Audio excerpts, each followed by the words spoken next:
দ্বিতীয় কথা, আল্লাহ সম্পর্কে আপনার বিশ্বাস রাখতে হবে আল্লাহ তাআলা আরশের উপরে, সৃষ্টির ভিতরে নয়। কেউ যদি মনে করে আল্লাহ তাআলা সর্বত্র বিরাজমান, কেউ যদি মনে করে আল্লাহর পায়ে সিজদা করে, কেউ যদি মনে করে যে আল্লাহ তাআলা মানুষের হৃদয়ে বসবাস করে, সেই ব্যক্তি ঈমানদার নয়, সেই ব্যক্তি কাফের, তার ঈমান শুদ্ধ হয় না। এখনো সে হিন্দু আকীদায় বিশ্বাস আছে। কারণ হিন্দুরা বিশ্বাস করে স্রষ্টা সর্বভূতে বাস করে, মুসলিমে বিশ্বাস করে না।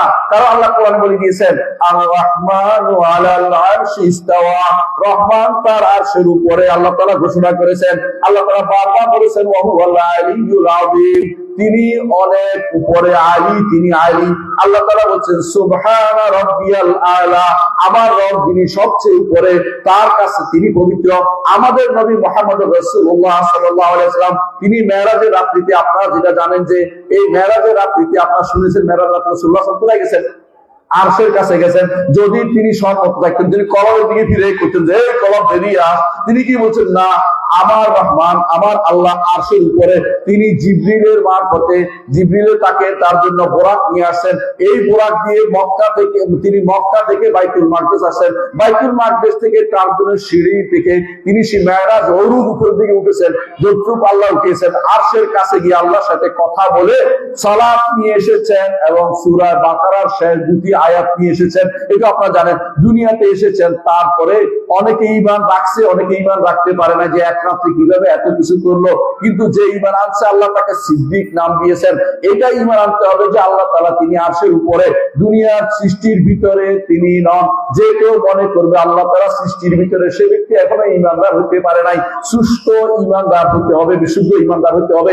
আর ঈমানদার হতে হবে আল্লাহ সবচেয়ে বড়, আল্লাহর চেয়ে বড় কোনো কিছু নেই। তিনি কবীরুল মুতাল, একদিকে তিনি বড়, একদিকে তিনি উপরে, তিনি আলী, তিনি আযীম, তিনি আলিয়ুল আযীম। সূরা, আপনারা যখন আয়াতুল কুরসি পড়েন, প্রতি সালাতে পড়েন না?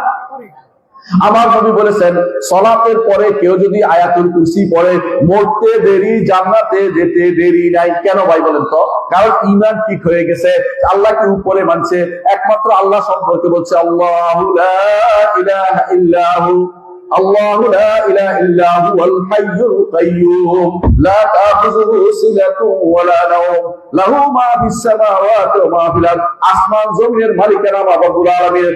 দুনিয়ার কোন ব্যক্তি, দুনিয়ার কিছুর কোনো কিছু মালিকানা নেই। কোন ব্যক্তি কাউকে কোনো কিছু করতে পারে না। আল্লাহ যদি মঞ্জুর করেন শুধুমাত্র করতে পারবে। সুতরাং কেউ যদি মনে করে যে আল্লাহ এই দুনিয়াতে কারো কোনো হস্তক্ষেপ হয়, সেই ব্যক্তি মিথ্যুক এবং সেই ব্যক্তি আপনার ঈমান ছাড়া কিছুই নয়। আল্লাহর দুনিয়াতে আল্লাহ ছাড়া কারো কোনো কথা চলে না। কোন ব্যক্তি কাউকে ঈমানও দিতে পারে না, কাউকে জীবনও দিতে পারে না। আল্লাহ শুধুমাত্র হেদায়েত দিতে পারে। মাই ইয়াহদিল্লাহু ফাহুয়াল মুহতাদ, যে ব্যক্তিকে আল্লাহ হেদায়েত দেয় সে হেদায়েত পাবে। ওয়া মান ইউদ্দিল ফালান তাজিদ লাহু ওয়ালিয়্যান মুরশিদা, কাউকে যদি আল্লাহ তাআলা পথভ্রষ্ট করে দেয়, সেই ব্যক্তি কোনোদিন আর হেদায়েতের পথ পাবে না, সে পথভ্রষ্ট পথে চলতে থাকবে। এইজন্য প্রথম কাজ হচ্ছে ঈমানটা বিশুদ্ধ করা। কথা বুঝতে পারছি? এটা কি? আল্লাহ তিনি সবার উপরে, আল্লাহ তিনি সবচেয়ে বড়, আল্লাহ তিনি সব সৃষ্টি থেকে আলাদা, আল্লাহ তাআলা তিনি সর্বময় ক্ষমতার অধিকারী, তিনি আমার মালিক।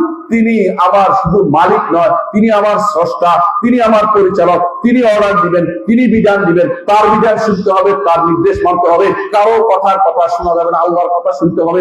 আল্লাহর কথা আমার নবী নিয়ে এসেছেন, এই জন্য আল্লাহর কথা আল্লাহ তাআলা বলছেন আমার নবীর অনুসরণ করতে, সেই জন্য আমার নবীর অনুসরণ করি।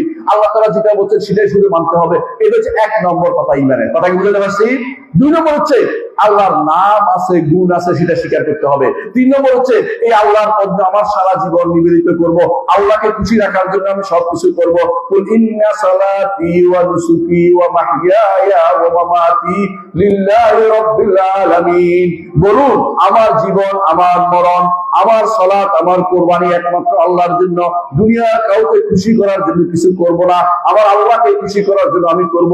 স্বামীকে খুশি করার জন্য স্ত্রী সালাত আদায় করবে না, স্ত্রীকে খুশি করার জন্য স্বামী দাড়ি কামাবে না। এই জন্য আল্লাহর কথাই শুধুমাত্র শুনবে, যে আল্লাহ তাআলা যেটা বলছেন সেটাই শুধুমাত্র শুনে চলবো।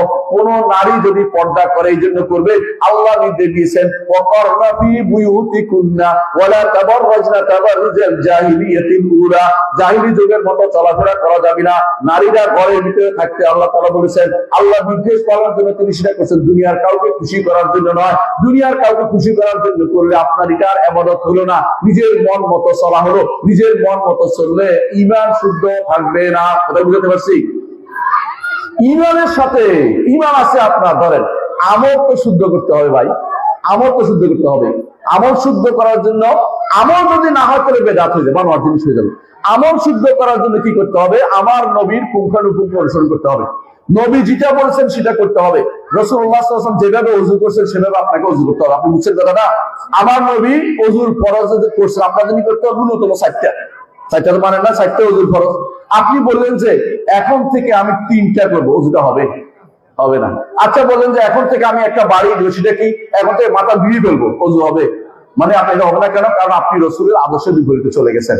আমি ধরেন এই যে একটা ভালো একটা উদাহরণ দেই, এই যে আমরা এশার নামাজ পড়ছি, তাই না? 4 রাকাতের সময় আপনি বললেন যে মাগরিবের নামাজ 3 রাকাত, এশার নামাজ 5 রাকাত পড়বো, বেজর থাকবো, আল্লাহ খুশি। আর দলিল দিলেন যে আল্লাহ তো বেজর, বেজর আল্লাহ পছন্দ করে, সুতরাং আমরা এখন কি করব? কয় রাকাত পড়বো? 5 রাকাত পড়বো, নামাজ হবে?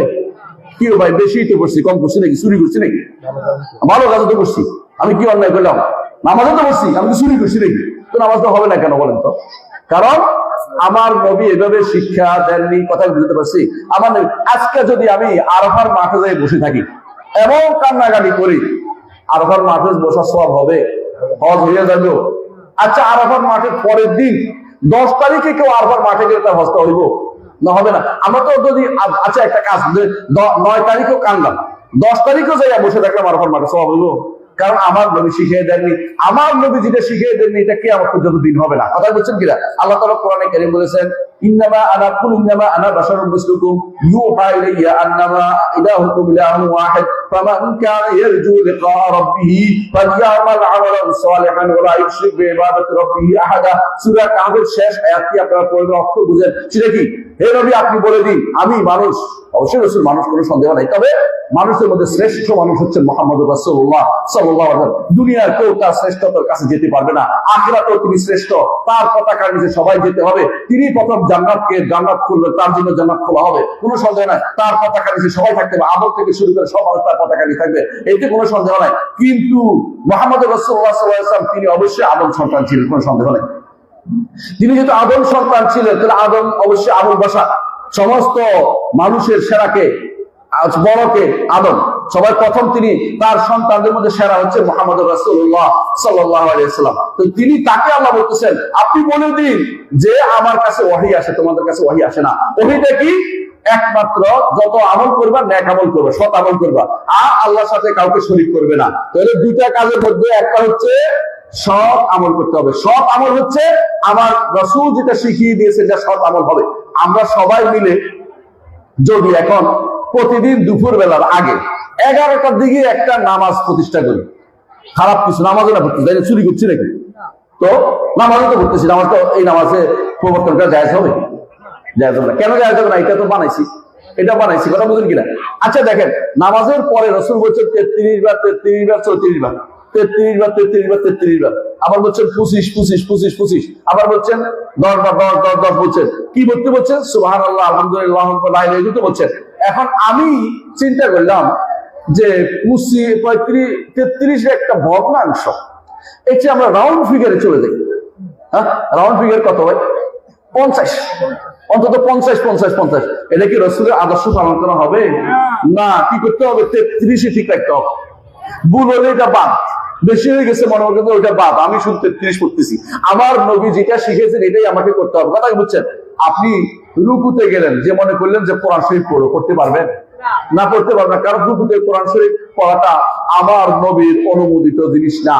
তোমার আমি সেজদার মধ্যে কোরআন পড়তে নিষেধ করেছি, যেমন দোয়া করতে পারবো আমি কোরআন আয়াত দিয়ে, যেগুলি দোয়া আছে সেগুলি দিয়ে, কিন্তু রুকু সেজদার মধ্যে কোরআন তেলাওয়াত নাই। কিন্তু আপনি সালাত আল্লাহু আকবার বলে আপনি যে বলেন এখন আমি শুরু করলাম ইন্নামাল আমালু বিন্নিয়াত, হবে না? হইব? কেন হইবে না?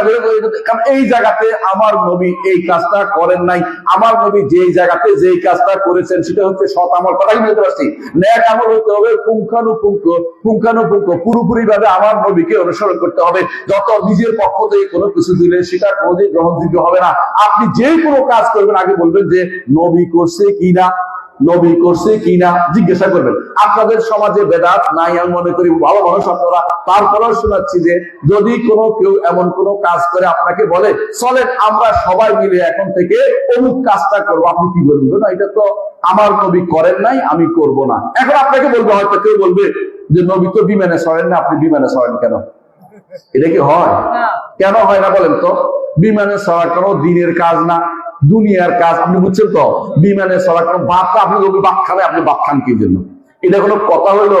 ভাত খাওয়া কি আবাদতের জিনিস না? ভাত খাওয়া নিয়তের কারণে আবাদত হয়। এটা নিয়তের কারণে আবাদত হয়, যে আমি ভাত খাইলে আবাদত করতে পারবো, এটা সব হবে আলাদা কথা, কিন্তু সরাসরি তো এটা আবাদত না। তো যে জিনিস সরাসরি আবাদত, সেখানে অবশ্যই মুহাম্মদ রাসূলুল্লাহ সাল্লাল্লাহু আলাইহি ওয়াসাল্লাম অনুসরণ করতে হবে, এটা আবাদত হবে না কিয়ামত পর্যন্ত।